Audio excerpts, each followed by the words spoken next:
warahmatullahi wabarakatuh. Alhamdulillahirabbil alamin. Alhamdulillahilladzi hadana li hadza wa ma kunna linahtadiya laula an hadanallah. Asyhadu an la ilaha illallah wa asyhadu anna Muhammadan abduhu wa rasuluh. La nabiyya ba'da. Allahumma shalli ala sayyidina Muhammad wa ala ali sayyidina Muhammad. Alhamdulillah pada hari ini kita kembali diberikan Allah nikmat kesehatan, keafiatan, panjang umur, kemudahan, kelapangan sehingga bisa kembali melaksanakan sholat subuh di masjid yang mulia ini. Semoga kita diberikan Allah panjang umur, diberikan istiqomah untuk melewati hari-hari Ramadan ke depan sehingga mendapatkan hari kemenangan sebagai bulan pelatihan kita semua di bulan Ramadan yang mulia ini. Tidak lupa salawat dan salam terhatur kepada junjungan kita Nabi Muhammad sallallahu alaihi wasallam, pada para keluarga Rasulullah, istri dan anak-anak cucu serta zuriat Rasulullah, para sahabat, tabi'in serta orang yang mengikut jejak langkah Rasulullah istiqomah hingga yaumil qiyamah. Semoga kita termasuk golongan tersebut, dapat syafaat Rasulullah di dunia dan di akhirat. Amin amin ya Allah ya rabbal alamin. Kembali kita hari ini hari ke 12. Nah, ini bila ditakoni ada yang 13, ada yang 12. Yang penting jangan 17. Nah, alhamdulillah parak separuh jalan. Tapi kalau orang tahu fadilahnya bulan Ramadan, hakikatnya orang ingin setahunan itu adalah bulan Ramadan. Jadi bukan berarti kita menuju akhir nih dalam artian wah parak dari raya aja, parak nyaman pulang siang berukuan makanan pulang. Kada artinya kita sebenarnya di dalam hati kita ingin sebenarnya hari demi hari kita seberkah seperti bulan Ramadan. Tapi Allah menetapkan Ramadan itu 1 bulan dari 12 bulan saja dalam setahun. Artinya itulah keadilan Allah Subhanahu wa ta'ala. Nah, kemarin kita terakhir membacakan hadis tentang pentingnya lapar, ya, karena dengan lapar itu mempersempit jalannya syaitan di peredaran darah kita. Nah, kemudian ini ada ayat Al-Quran yang berbunyi Innallaha la yughayyiru ma biqaumin hatta yughayyiru ma bi anfusihim. Dan ini rancak kita ngarannya dengar dari ulama-ulama, ustadz-ustadz, bahkan motivator biasanya mengutip bahwasanya sesungguhnya Allah tidak akan merubah keadaan suatu kaum sehingga mereka merubah keadaan yang ada pada diri mereka sendiri. Surah Ar-Ra'd. Nah, jadi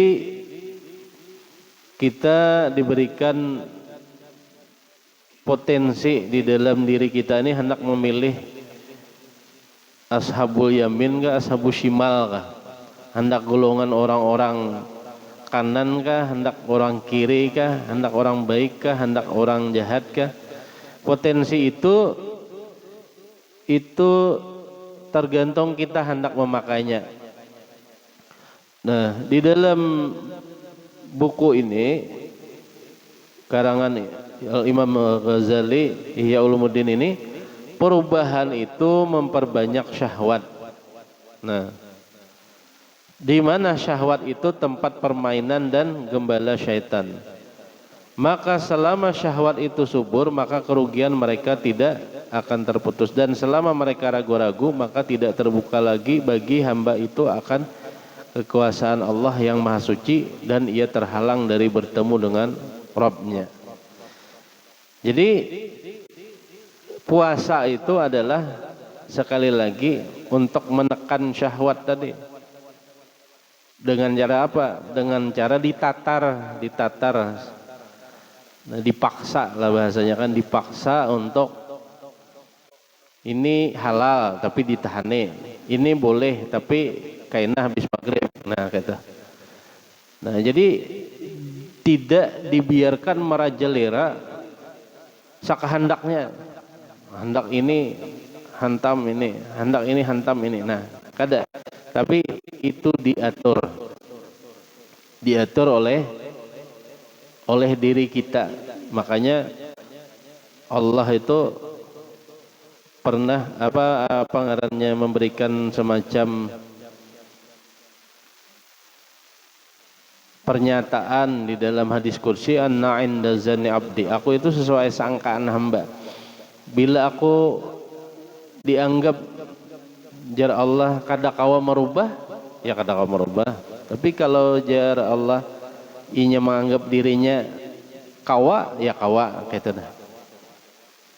Nah, jadi tekanlah, kelolalah syahwat itu salah satunya dengan berlapar. Nah, itu tadi. Seandainya syaitan-syaitan tidak mengelilingi hati Bani Adam, niscaya mereka melihat kepada malaikat kerajaan langit. Nah, jadi apa ngarannya, syaitan itulah yang bertugas menggoda kita untuk menyimpang dari ajaran yang lurus. Nah, kenapa? Karena ini adalah sudah perjanjian syaitan dan itu diihakan oleh Allah. Kamu kata Bapak goda saja, tapi bahasanya tidak semua umatku makhlukku akan bisa engkau goda, kata Allah. Nah, jadi ini adalah semacam perjuangan kita selama kita masih ada di dunia. Maka seperti itulah akan senantiasa dibisiki. Jadi jangan dikira pas mulai usolli itu, pas mulai masuk sembahyang itu kada digoda setan, malah ada sutun khususan gitu. Nah, setan yang khususan menggoda orang sembahyang itu ada. Nah, jadi di setiap level kita ini godaannya beda-beda. Semakin kuat keimanan seorang, semakin kuat juga godaan dan semakin banyak juga ujiannya. Nah, orang nang alim ulama dibisikakan oleh setan, kamu harus pengarannya jadi orang nang merasa pintar. Nah, jadi sombong, pemimintarnya. Nah, dibisikakan orang nang sugih, dibisikakan kamu harus ngarannya bisi perasaan orang yang dermawan. Jadi sugih memberi-beri, berbagi-bagi misalnya, tapi dibisikakan perasaan ria, sombong. Nah, itu adalah tantangan-tantangan yang akan dihadapi manusia. Makanya ada salah satu doa itu kan rahatan. Jadi apa ngarannya, di dalam kematian itu adalah tempat istirahat bagiku jar. Nah, itu di doa yang masyhur dibacakan Rasulullah, bahwasanya ya Allah jadikanlah kematianku adalah tempat istirahat bagiku. Jadi di sini didefinisikan bahwasanya mun hendak istirahat itu jangan di dunia, melawani setan nafsu ini. Mun hendak istirahat tuh setelah maut meninggal tuh, hanya istirahat. Tapi selama di dunia berjuang terus. Guring Bang Ustaz jar, guru jar. Pas guring itu godaannya banyak aja pas guring kan. Bila ada ingat bacaan guring juga. Datang macam-macam mimpi kan. Nah sehingga mimpi itu bisa kadingan subuh. Nah atau datang mimpi didatangi hantu Mariaban macam-macam lah. Nah artinya apa? Rasulullah sampai-sampai mengajarkan doa, jadikanlah mautku matiku adalah tempat beristirahat bagiku. Jadi artinya mun hendak beristirahat itu adalah pada saat maut menjemput. Makanya kadang kita ada bila ada orang meninggal ampih sudah pian lapah apa maharit jar. Pian sudah nyaman di sana jadi saru bujur Bang juga. Nah, tapi tergantung pulang amal nang dibawa orang itu. Makanya kita bersangu banyak-banyak hendak masuk ke dalam sana itu kan.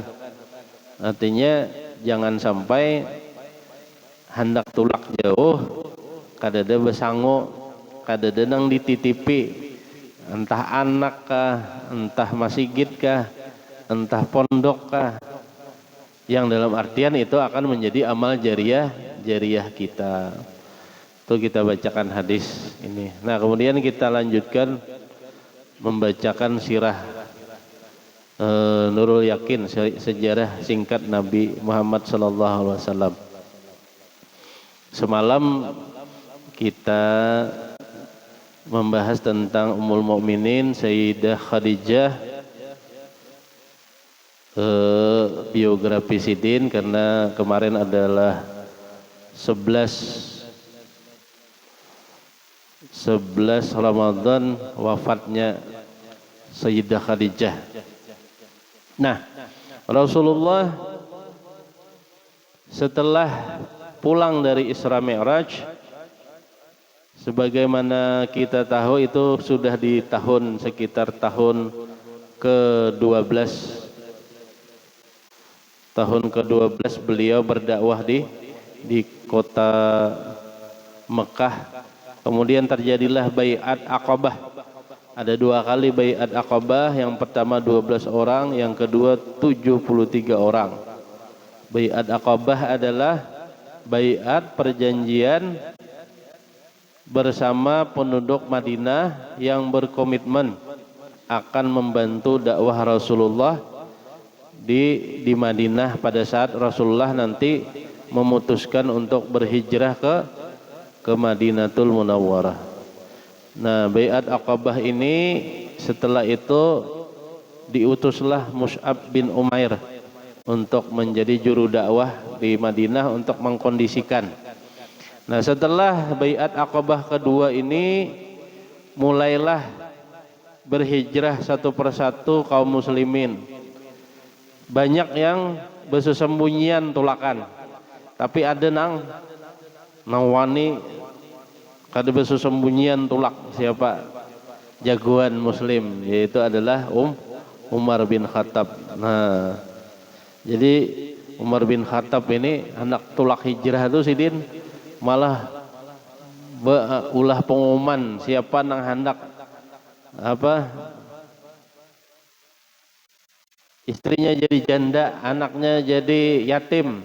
Nah, datangi aku di depan Ka'bah, jar Umar. Artinya siap berhadapan lawan Umar. Nah, Umar hijrah terang-terangannya. Nah, tapi kenapa Allah tidak memilih Umar sebagai kawan untuk berhijrah? Jakanya kayak itu hanya nyamannya kalau lah betulakan lawan Umar. Denang kan denang waninya itu, nah kenapa hikmahnya Allah menyuruh Rasulullah melalui Jibril hijrahnya bersama siapa? Abu Bakar, lain Abu Jahal. Hijrah lawan Abu Jahal, lawan Abu Bakar. Kenapa? Nah, disinilah luar biasanya Abu Bakar melihat satu persatu para sahabat, para pengikut Islam berangkat berhijrah ke Madinah. Kaum Quraisy kafir di Mekah gusar dan mereka melakukan semacam rapat Majar menyakai ini terus menerus bahaya nih. Artinya bila inya kekuatan bubuhannya bersatu lawan penduduk Madinah, tahu-tahu kita nih diserang oleh bubuhannya karena dari Madinah oleh Rasulullah. Mungkin itu jadi kita harus ambil keputusan, kita lakukan sesuatu untuk menghabiskan nyawa Rasulullah. Jadi akhirnya dari hasil rapat itu, supaya bubuhannya ini jangan sampai perang suku, diambillah perwakilan preman-preman dan pemimpin-pemimpin dari suku-suku di Mekah, dari Bani Hashim, dari Bani Madi, macam-macam yang ada di Mekah itu diambil. Dan akhirnya dilakukanlah semacam perencanaan. Nah, perencanaan untuk mengepung rumah Rasulullah. Tapi sekali lagi Allah punya makar. Wa makaru wa makarallah wallahu khairul makirin. Manusia bisi makar, bisi rencana, dan Allah juga punya rencana. Wallahu khairul makirin. Sebaik-baik rencana adalah rencana Allah. Nah, akhirnya apa? Akhirnya melalui Jibril disampaikan kepada Rasulullah, wahai Rasulullah, engkau harus segera berhijrah. Berhijrah, engkau ditemani oleh Abu Bakar. Nah, jadi pada saat itu Rasulullah bergegas menuju rumah Abu Bakar, mengisahi bahwasanya aku sudah diperintahkan Allah melalui Jibril bahwasanya yang menemani aku berhijrah adalah Abu Bakar. Subhanallah, Masya Allah. Akhirnya Abu Bakar ketujuh benar. Nah, senang benar Sidin. Kenapa? Karena ditunjuk oleh Allah sebagai teman Rasulullah untuk berhijrah ke Madinah.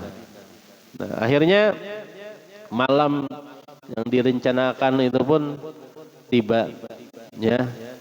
Jadi kurang lebih 100 orang-orang pimpinan-pimpinan kafir Quraisy dan pentolan-pentolannya membawa pedang, preman-premannya bersiap-siap mengepung rumah Rasulullah.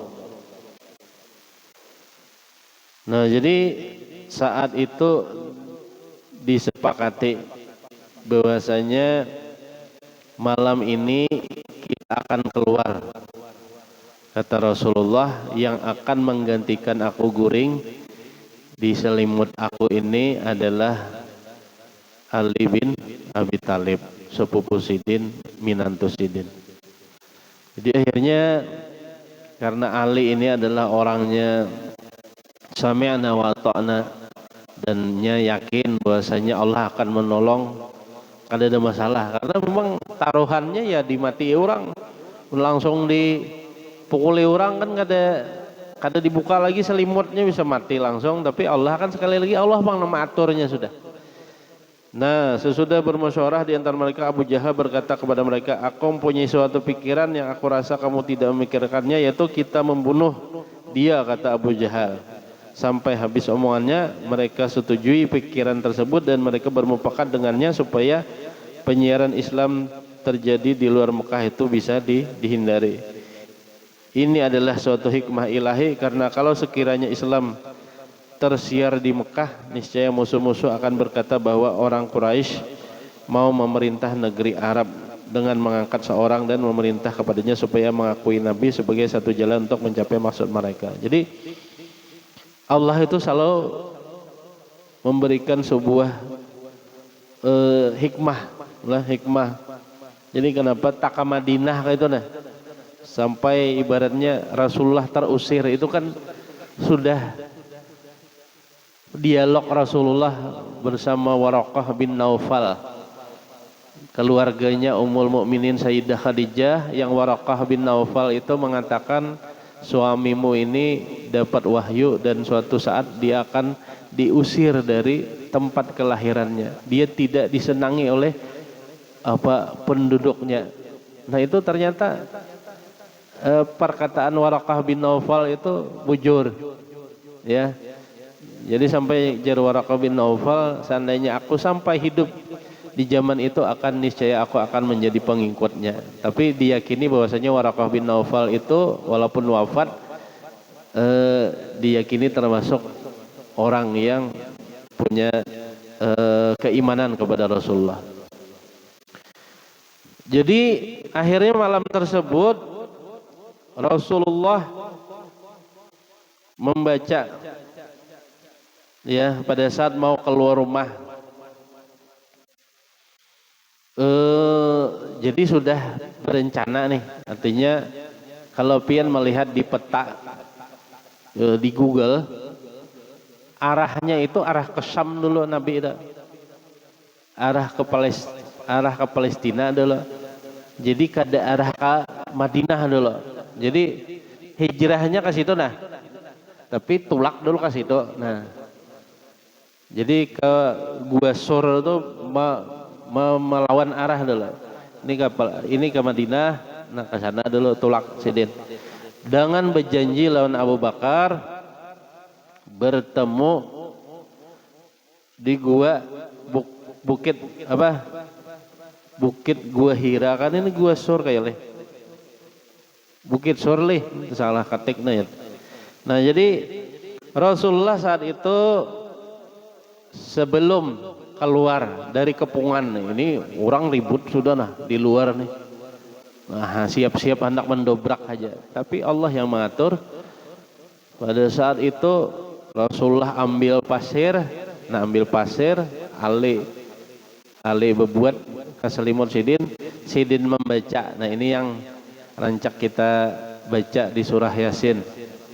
Wa ja'alna min baini aydihim saddan wa min khalfihim saddan faghshaynahum fahum la yubsirun. Ini juga yang dibaca Wuhan pasukan Hamas Palestina. Kenapa kau menandak bom di atas tank markapa atau tang? Itu bang dibaca Wuhannya. Wa ja'alna min baini aydihim saddan wa min khalfihim saddan faghshaynahum fahum la yubsirun. Bisa dibaca bila orang razia nih. Kata kelihatan polisi razia. Nah itu bercanda lah. Dan kami adakan di hadapan mereka satu sekatan atau tutupan, dan di belakang mereka juga satu sekatan, lalu kami tutupi mereka sehingga mereka tidak bisa melihat. Subhanallah. Jadi akhirnya kada ada melihatnya, Rasulullah keluar tadi, matanya kunang-kunang lah ibaratnya kan, pasir itu ditabur Rasulullah yang 100 ikung tadi kada melihat, di batu taguringan beisukan bangunan, napa jar ada orang lewat, napa taguringan di muka rumah Rasulullah nih. Rasulullah sudah menuju Jabal Sur tadi, nah lain Gua Hira panglain Gua Hira ketahuan karena situ Sidin tahanus, ini salah nah, mengatiknya. Jadi Sidin menuju Jabal Sur bertemu dengan siapa? Abu Bakar, naik Sidin ke sebuah guha di Jabal Sur itu. Kemudian para kaum kafir Quraisy yang hendak membunuh tadi mendobrak rumah Rasulullah, membuka selimut tahajud. Kenapa? Lain Rasulullah, mana Rasulullah? Bakulim mati Ali, sampai dibawa ke depan Ka'bah, bakulim mati. Pokoknya kada tahu, kada mau menyambat kemana-kemana. Tapi Allah maha memberikan perencanaan yang luar biasa. Ali juga kada dibunuh. Jadi disiksa aja, dipukuli lah Ali, tapi kada sampai dibunuh. Jadi Rasulullah kemudian berada di Jabal Sur, di guha selama kurang lebih tiga hari. Jadi yang mengawani itu adalah Abu Bakar, ada juga kayak seikong nang pas hendak berangkat ke Makkahnya ngarannya Suraikid. Nah, itu nang tukang tunjuk jalan. Nah, pada saat di Jabal Sur itu juga nang ramai hari itu. Bubuhan anu mengumumkan barang siapa yang bisa menangkap Rasulullah akan diberikan 100 ekor unta. Jadi akhirnya bubuhannya ini asing-asingnya kan dapat 100 ekor unta. Jadi asing-asingnya pasukan-pasukan anu kabilah-kabilah ini mencari Rasulullah ke segala penjuru. Dan akhirnya di dalam Bukit Sur itu terjadi sebuah peristiwa yang luar biasa. Disitulah mukjizat Allah turun. Salah satunya di situ adanya sarang laba-laba yang menutupi apa ngarannya pintu guha. Kemudian ada tanaman, ya tanaman yang tumbuh rerumputan yang seakan-akan guha itu sudah lama ada. Padahal pada saat Rasulullah datang tanaman itu kada ada. Nah, kemudian di situ di dalam itu sempat Abu Bakar menahan rasa sakit. Tapi Abu Bakar kada sedikit pun berteriak atau berpandir. Hanya meneteskan air mata aja. Ternyata Abu Bakar pada saat melindungi Rasulullah itu dipatok oleh seekor ular. No. Sampai inya menangis, menetes air matanya di Rasulullah. Kenapa wahai Abu Bakar pian menangis? Ternyata Abu Bakar kada bapak wahai Rasul, ulun hanya menahan rasa sakit, ulun melindungi, ini ada ular yang mematok. Nah, betapa luar biasanya Abu Bakar kada hendak mengeluh terhadap Rasul karena khawatir mengganggu kenyamanan Rasulullah dalam artian di tengah kepungan para kaum Quraisy itu. Selama 3 hari di sana disuruhlah anak Abu Bakar berdua, Asma itu mengantari makanan untuk selama 3 hari itu, dan seikungnya Abdullah bin Abu Bakar. Nah itu yang menjaga-jaga memberikan informasi. Nah sampai setelah 3 hari akhirnya sudah apa ngarannya lebih terasa aman, barulah Rasulullah bersama Abu Bakar keluar kemudian mengambil rute memutar dan menuju Mekah. Nah esok kita sambung lagi bagaimana perjalanan Rasulullah nanti sampai di kota Mekah. Ada seorang yang bernama Surakah yang sempat mengapungi Sidin, tapi kudanya selalu rabah terus. Tapi Surakah ini betapa senangnya pada saat itu ditagur oleh Rasulullah, bila ikam mau berhenti mengapung aku, engkam akan dapatkan sebuah pakaian yang mulia dari pakaian Persia. Dan janji Rasulullah itu bujur. Jadi Surakah setelah Rasulullah wafat, pada saat penaklukan kota Persia itu dapat apa ngarannya pakaian dari istana kerajaan itu. Langsung hanya takjub, pada saat itu sudah menjadi sahabat, takjub, wah sungguh benar sabda Rasulullah yang dulu pernah waktu aku ingin membunuh Rasulullah, aku akan dijanjikan pakaian terbaik dari kerajaan Persia. Ternyata aku buktikan hari ini, jar Surakah bin Malik itu. Nah itu betapa apa yang disampaikan Rasulullah itu selalu adalah sebuah kebenaran. Itu mungkin yang bisa ulun sampaikan.